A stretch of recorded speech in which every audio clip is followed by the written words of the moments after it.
Subscribe कीजिए हमारे YouTube channel नाते रजा को और बेल आइकन को प्रेस कीजिए जिससे आपको हर रोज न्यू वीडियो की नोटिफिकेशन। मुसलमानों का कत्ल क्यों होता है? मुसलमानों पे तकलीफें क्यों आती है? मुसलमानों पे बलाएं क्यों नाजिल होती है? मुसलमानों पे मुश्किलें क्यों आती है? इसी का हल चाहते हो ना, तो आओ ओहद के मैदान में चलते हैं। मैदान ओहद है, ओहद के मैदान में अल्लाह के रसूल सल्लल्लाहु अलैहि वसल्लम जंग शुरू होने से पहले मेरे आका अपने असहाब की एक टीम जमा करते हैं और चंद सहाबाए किराम को एक छोटे से टीले पे खड़ा करते हैं और फरमाते हैं, ऐ मेरे सहाबा, अगर तुम लोग देखना कि हम गाजर मूली की तरह कट रहे हैं तो उस वक्त भी तुमको टीले से नीचे आने की जरूरत नहीं है, और अगर तुम देखना कि हम जंग जीत चुके हैं और माले गनीमत इकट्ठा कर रहे हैं तो उस वक्त भी तुम्हें नीचे आने की जरूरत नहीं है। आका फरमाते हैं, जब तक मैं नहीं कहूंगा उस वक्त तक तुमको नीचे, टीले के नीचे, पहाड़ के नीचे नहीं आना है। और चंद नौजवान सहाबा को मेरे आका ने वहां खड़ा कर दिया। अब ओहद की जो जंग थी वो बड़ी खतरनाक जंग थी, इसलिए कि बद्र की जंग में मक्के वाले जंग हार चुके थे, 70 लोगों के कत्ल का सदमा बर्दाश्त कर चुके थे। बदर की जंग में 70 उनके बड़े बड़े सरदार, सरगना, जो उनके तागूत मारे गए थे। अब उनको गुस्सा था, उन लोगों ने मन्नतें मांग मांग करके आए थे कि ओहद में तो उसका बदला लेंगे, बदर का बदला ओहद में लेंगे, बद्र का बदला ओहद में लेंगे। जिसका बाप मरा था उसने बाप का बदला लेना था, जिसका भाई मरा था उसने भाई का बदला लेना था, जिसका बेटा मरा था उसने बेटे का बदला लेना था। कर्ज के बद्र की जंग ने उनके छिक्के छुड़ा दिए थे, उनको धूल चटा दिया था, उनकी ताकत का गुरूर खाक में मिला दिया था। उन अरब के सूरमाओं ने, जिनको असहाबे रसूल कहते हैं, जिनको सहाबा कहते हैं, ये बात याद रखना मुसलमानों, दीन आसानी के साथ हमारे घर तक नहीं पहुंचा।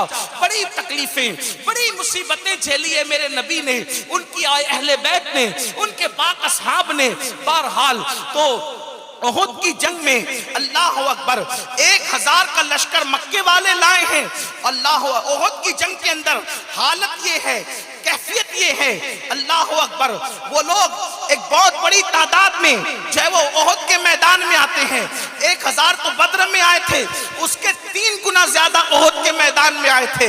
अल्लाह अकबर, और उन 3 गुना में से जो है वो 1 गुना भी जो है मुसलमानों के पास जो है वो उतनी फौज नहीं थी, ना उनके पास हथियार थे, ना उनके पास इंतजामात थे। ठीक ये कैफियत थी। और अल्लाह के रसूल अलैहि सलाम के बहुत सारे सहाबा भूखे पेट थे। कुछ लोगों का हाल तो ये था कि उनके घरों के अंदर कई दिन के चूल्हे नहीं जले थे, फिर भी वो घर से निकलकर अल्लाह की राह में जानों की कुर्बानी देने के लिए आए थे। ऐसे में मेरे आका फरमाते हैं, ऐ मेरे असहाब, जब तक मैं न कहूं उस वक्त तक तुम पहाड़ से नीचे मत उतरना। और जंग जब शुरू हुई तो मक्कातुल मुकर्रमा से आए हुए वो बड़े बड़े सनादीद, वो बड़े बड़े तागूत जो अब भी गुरूर के अंदर अपनी तलवारों को जो है वो इंतकाम की आग में तपा करके लाए थे, वो मुसलमानों को तोड़ देना चाहते थे, मुसलमानों को हमेशा के लिए मिटा देना चाहते थे। अल्लाह अकबर। लेकिन जैसे उन मुट्ठी भर मुसलमानों ने मक्के वालों पर, मक्के के मुशरिकीन पर हमला किया, एक ही हमले की ताब न लाकर, बीबियां छोड़कर, माल छोड़कर, सवारियां छोड़कर, जो खाने पीने का सामान लाए थे, कपड़े लत्ते छोड़कर सब भागे। जब भागे मैदान पूरा खाली हो गया। एक ही बार में उन जवानों ने, मेरे नबी के पाक असहाब ने, मेरे रसूलुल्लाह के सहाबा ने उनके छिक्के छुड़ाए। बद्र का रौब तो था ही, ओहद के अंदर वो जम करके हमला किया कि वो सब मैदान छोड़कर भागे। वो तो मैदान छोड़ करके भाग गए, गोया के जंग मुसलमान जीत चुके। अब बहुत गौर से सुनना, मैं अपने जवानों की खुसूसी तवज्जो चाहता हूँ। आज के दुनिया के इस माहौल के तनाजुर में सुनना और गौर से सुनना। अल्लाह अकबर। ये वाकया बताना मकसूद नहीं है, वाकयात किताबों में भी है, आप पढ़ते भी हैं, आप सुनते भी हैं, लेकिन वाकये से हमें सबक क्या लेना है उसकी तरफ आपको तवज्जो करना है। जब वो मैदान छोड़कर मक्के के मुशरिकीन भाग गए तो उधर सहाबे किराम ने सामान इकट्ठा करना शुरू किया। और फिर क्या हुआ, 2 ग्रुप हो गए। उन दोनों सहाबा की जमात के अंदर जो पहाड़ पे खड़े थे, पहले तो उनके अंदर दो ग्रुप हुए। नंबर एक ग्रुप ये कहता था कि हमें अब टीले से नीचे उतर जाना चाहिए क्योंकि जंग खत्म हो गई, और उनकी तादाद ज्यादा थी। दूसरा ग्रुप कहता था नहीं, क्या तुमको याद नहीं अल्लाह के रसूल ने बार बार तंबीह की कि हम गाजर मूलियों की तरह कटे, फिर भी तुम पहाड़ से नीचे मत आना, और अगर तुम देखो कि हम गनीमत इकट्ठा कर रहे हैं फिर भी तुम पहाड़ से नीचे मत आना। जब अल्लाह के रसूल ने मना कर दिया तो हम पहाड़ के नीचे नहीं उतरेंगे। तो दूसरा ग्रुप उनको समझा रहा था कि देखो तुम फरमान को समझने में जो है वो उसकी मुराद तक नहीं पहुंच पा रहे हो। ये हुक्म अल्लाह के रसूल का उस वक्त के लिए था जब तक जंग जारी थी, जब तक जंग की शुरुआत थी। अब तो जंग खत्म ही हो गई, तो यहाँ खड़े रहने का फायदा क्या है। ये फरमान कब तक के लिए था, जब तक के जंग जारी थी तब तक के लिए था। अब तो जंग खत्म हो गई, हमें नीचे उतर आ जाना चाहिए।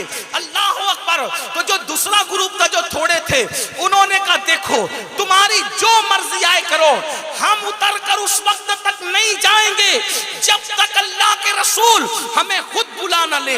हुजूर ने कहा मेरी इजाजत के बगैर मत आना, अब हम क़यामत तक खड़े रहेंगे जब तक हुजूर ना बुला ले। इसलिए कि हुजूर ने फरमाया कि जब तक मैं न कहूं तुमने नहीं आना, हम यही खड़े रहेंगे। उन्होंने कहा तुम उस मुराद तक नहीं पहुंचे। रसूलुल्लाह ने जंग के दरमियान की बात कही थी, जंग खत्म हो गई, काम खत्म हुआ, चलो नीचे, और फिर वो नीचे चले आ गए। अब वो नीचे आए तो जो मुशरिकीन भाग रहे थे सर पे पैर रख करके, और वो लोग अब मुकाबले की ताकत नहीं रखते थे, उनको गुस्सा भी था क्योंकि मक्के के मुशरिकीन भी कोई मामूली चालू चप्पू लप्पू लोग तो थे नहीं, वो भी तो बहादुर लोग थे, मक्के के बहादुर लोग थे। अरब में उनकी बहादुरी का सिक्का था, अगरचे वो मुसलमान नहीं थे लेकिन उनके अंदर बहादुरी के जौहर मौजूद थे। ऐसा नहीं हो सकता कि कोई मुसलमान ना हो तो वो बहादुर भी ना हो। कुछ सिफात लोगों के अंदर मुसलमान न होने के बावजूद भी रहती है। बहुत सारे ऐसे लोग हैं जो मुसलमान नहीं हैं लेकिन उनके अखलाक कुछ अच्छे हैं, कुछ मुसलमान नहीं है, साफ सफाई रखते हैं, मुसलमान नहीं है, उनके अंदर भी निडरपन है, कुछ ऐसा होता है। अल्लाह अकबर। लेकिन ये और बात है कि अल्लाह ईमान वालों में सिफतों को जमा कर देता है, उसकी इंफरादियत एक अलग चीज है। लेकिन दुनिया के हालात में आपके सामने बता रहा हूं तो वो भी कोई मामूली लोग नहीं थे, और नाम लेकर के बता दूं कि वाकई मामूली लोग नहीं थे। अगर कोई मेरे दामने अकीदे पर ये कहकर धब्बा लगाएगा कि मैंने मक्के के काफिरों की तारीफ कर दी तो मैं जरा नाम भी ले लूं कि वो कोई मामूली लोग नहीं थे। उस वक्त हजरत खालिद इब्ने वलीद ने इस्लाम कबूल नहीं किया था, और खालिद इब्ने वलीद मक्के के मुशरिकों के साथ आए थे। खालिद भी दौड़ करके जा रहे थे। जब खालिद ने देखा, हजरत खालिद बाद में वो मुसलमान हुए, और ये बात भी कह दूं किसी भी सहाबी ने इस्लाम लाने से पहले जो कुछ इस्लाम को नुकसान पहुंचाया हो, जब वो मुसलमान होकर सहाबी हो गए और रसूलुल्लाह ने उनको माफ कर दिया, तारीख का, इब्ने कसीर का, इब्ने कबीर का, इसका उसका, मैं तो ये इब्ने कबीर सिर्फ तंज के तौर पे कह रहा हूं, इब्ने असीर हो, इब्ने कसीर हो, कोई और हो, किसी का हवाला लेके किसी सहाबी को तान नहीं कर सकते। इसलिए कि जब रसूलुल्लाह ने माफ करके अपने दामने सहाबियत में जगह दे दी तो अब किसी को ये औकात नहीं कि जिसको नबी पनाह दे दे वो उसको बाहर कर दे। सुभान अल्लाह, सुभान अल्लाह, नाराए तकबीर, नाराए रिसालत, सुभान अल्लाह। जिसको हुजूर पनाह दे दे, अब तुम कौन होते हो बाहर करने वाले? जिसको रसूलुल्लाह मान दे दे, कौन होते उन पर टिप्पणी करने वाले? तो मैंने खालिद इब्ने वलीद का नाम इसलिए ले लिया कि बाद में वो सैफुल्लाह कहलाए। तो वो सर पर पैर रखकर गोया के भाग रहे थे वो सब लोग, लेकिन जैसे ही देखा कि पहाड़ खाली हो गया, चंद लोग खड़े हैं, पूरा पहाड़ खाली है, तो खालिद ने जनाब अबू सुफियान से और दीगर लोगों से कहा देखो यहां से फिर पलट कर हम हमला कर सकते हैं, और ये कह करके उसका फायदा उठा करके वो पलटे। तवज्जो करना, वो पलटे, और पलटे तो मुसलमान ये सोच रहे थे जंग खत्म। जंग खत्म तो लड़ने की पोजीशन में कौन था? जब सोचा जंग खत्म, उधर से मक्के के मुशरिकीन फिर पलटे, और जब पलटे तो मुसलमानों को इस हालत में उन्होंने पाया کہ مسلمان سامان اکٹھا کر رہے تھے، ایسے بھوکے بھیڑیے کی طرح ٹوٹ پڑے کہ اس کا نقصان یاد کر کر کے آج تک امت خون کے آنسو رو رہی ہے۔ کیا نقصان ہوا؟ رسول اللہ کو ان کی سواری سے نیچے ڈالا گیا۔ سیرت کے مورخین نے تو یہ لکھا ہے کہ حضور کو نیچے گرایا گیا، لیکن میرا مسلک ادب اور عشق و محبت اس کی اجازت نہیں دیتا۔ جو اوروں کو اٹھانے آیا تھا اس کو کبھی گرایا جا سکتا ہو، لیکن اتنا ضرور سمجھانے کے لیے کہوں گا، حضور کو سواری سے نیچے ڈالا، حضور کے گھٹنے شریف پھوٹ کے، گھٹنوں میں زخم آیا، اس سے خون نکلا، لوہے کی کڑیاں۔ اب ذرا دل کے کان سے سننا، وہ چند لوگوں کا پہاڑ سے ہٹ جانا اور رسول اللہ کے فرمان کے خلاف عمل کرنا، نافرمانی نہیں کہہ رہا ہوں، خطا نہیں کہہ رہا ہوں، گناہ نہیں کہہ رہا ہوں، مراد رسول کو سمجھنے میں فہم نے وہاں تک کام نہیں کیا۔ بس اسی وجہ سے پہاڑ سے چند لوگ نیچے آئے اور حضور کے حکم کے خلاف بس ایک عمل ہو گیا، ایک عمل۔ اتنی اعلیٰ مخلوق جس کے جنتی ہونے میں کوئی شک نہیں، اتنی اعلیٰ مخلوق جنہیں فرشتے کیا خداوند قدوس بھی پیار کی نظر سے دیکھتا ہے۔ میرے امام کہتے خدا ان کو کس پیار سے دیکھتا ہے جو آنکھیں ہیں محو لقائے محمد۔ وہ کتنی اعلیٰ مخلوق تھی جن کے لیے رضی اللہ عنہم ورضوا عنہ کہا گیا۔ وہ کتنی اعلیٰ مخلوق تھی جن کے لیے وَكُلًّا وَعَدَ اللَّهُ الْحُسْنَى کہا گیا کہ اللہ نے ان سب کے ساتھ خیر کا وعدہ کر لیا، لیکن حضور کے فرمان کا جو فرمان تھا اس کے خلاف عمل ہو گیا۔ نقصان سنو میری قوم کے جوان، دل کے کانوں سے سنو، اور اگر واقعی امت کا درد دلوں میں موجود ہے تو یہاں سے سوچ کر کے جانا، اتنی افضل و اعلیٰ مخلوق سے اگر ایک عمل رسول اللہ کے فرمان کے خلاف ہو جائے تو نقصان کیا ہوتا ہے۔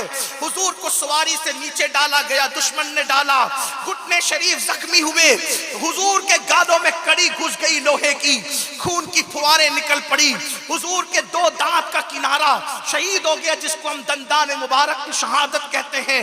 حالانکہ پورے دانت نہیں ٹوٹے تھے، پورے دانت شہید نہیں ہوئے تھے، وہ کنارہ شہید ہوا تھا، اس پر ابھی کوئی تفسیرہ نہیں کرتا، اس لیے کہ اب عنوان کی طرف آ جاتے ہیں۔ اللہ اکبر۔ اور پھر میرے نبی کے 70 اصحاب کی شہادت ہوئی، میرے نبی کے 70 صحابہ شہید ہوئے، اور ان 70 صحابہ میں سے میرے آقا کے چچا سید الشہداء حضرت امیر حمزہ کی شہادت ہوئی، مصعب ابن عمیر کی شہادت ہوئی، عبداللہ ابن جحش، اور بھی ان طرح سے حضرت شماس اور حضرت سعد، اس طریقے کے 70 اصحاب جو شہید ہوئے۔ اوروں کی شہادت کی طرف کیا جائیے گا، وقت ہو تو بات کریں، لیکن تھوڑا سا اشارہ دے دوں۔ جب حضرت امیر حمزہ کی شہادت ہوئی تو کاٹنے والوں نے ان کے ہونٹ کاٹے، کاٹنے والوں نے ان کی ناک کاٹی، کاٹنے والوں نے ان کی انگلیاں کاٹی، کاٹنے والوں نے ان کے سینے کو چیر دیا، اور سینہ چیر کر ایک خاتون نے اپنے ہاتھ میں لیا اور ہاتھ میں لے کر اس کو چبانا، کچا کلیجہ چبانا شروع کیا اور چبا کر کے تھوکا۔ آپ سے پوچھنا چاہتا ہوں، جس وقت اور میرے نبی نے اپنے چچا کا چبایا ہوا کچا کلیجہ احد کی زمین پہ پڑا ہوا دیکھا ہوگا، جس وقت اور اپنے چچا کے ہونٹوں کو کٹا ہوا دیکھ کر، انگلیوں کو کٹا ہوا دیکھ کر، ناک کو کٹا ہوا دیکھ کر، کان کو کٹا ہوا دیکھ کر، اور اس ناک، اس ہونٹ، اس کان کے ساتھ مکے والوں نے کیا سلوک کیا کہ اس کو ایک سوئی کے ذریعے سے دھاگے میں پرویا، ہار بنانے والوں نے اس کا ہار بنایا، پازیب بنانے والوں نے اس کے پازیب بنائے، بازو بند بنانے والوں نے اس کے بازو بند بنائے۔ یہ تاریخ ہے، یہ تاریخ ہے۔ اللہ اکبر۔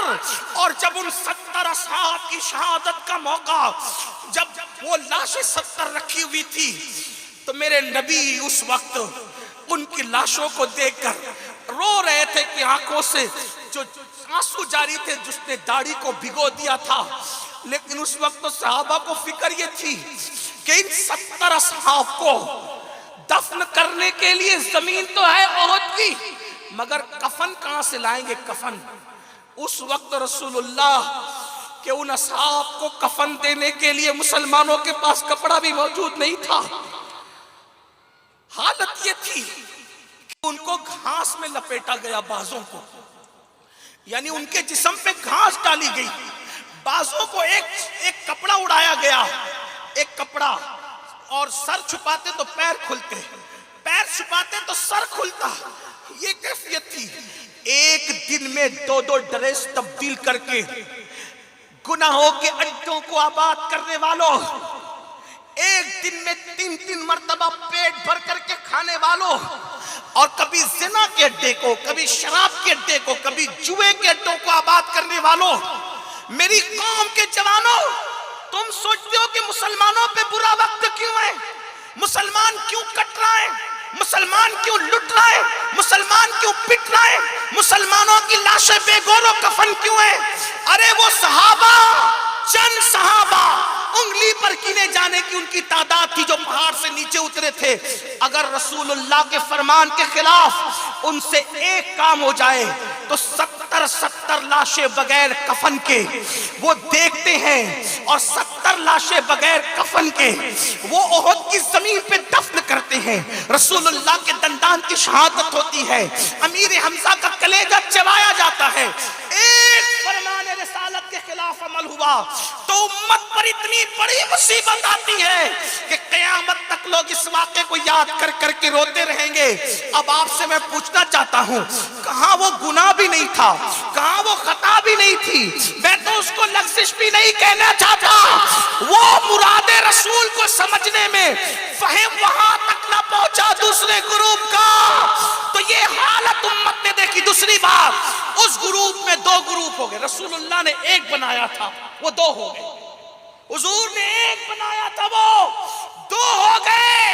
तो 2 होने की वजह से कितने मुसलमानों की शहादत हुई। तुम तो 72 फिरकों में बंट गए, तुम तो 72 फिरकों में बंट गए। हालांकि वो दोनों हक पर थे, यहां तो एक हक पर, बकिया सब बातिल पर है। आप मुझे बताओ तो सही, जिस वक्त उम्मत में फहम तक न पहुंचने की बुनियाद पर सहाबा में 2 ग्रुप हो और रसूलुल्लाह के फरमान के खिलाफ एक अमल हो जाए तो इतनी लाशें तड़पती हैं और इतना बड़ा नुकसान होता है। आज उम्मत मुस्लिमा इतने सारे ग्रुप और फिरकों में बंटने के बाद, फिर उसके बाद रसूलुल्लाह के फरमान के खिलाफ एक अमल नहीं हो रहा है, बल्कि कितने अमल। ज़िना के अड्डों पे कौन नजर आ रहा है ज्यादा?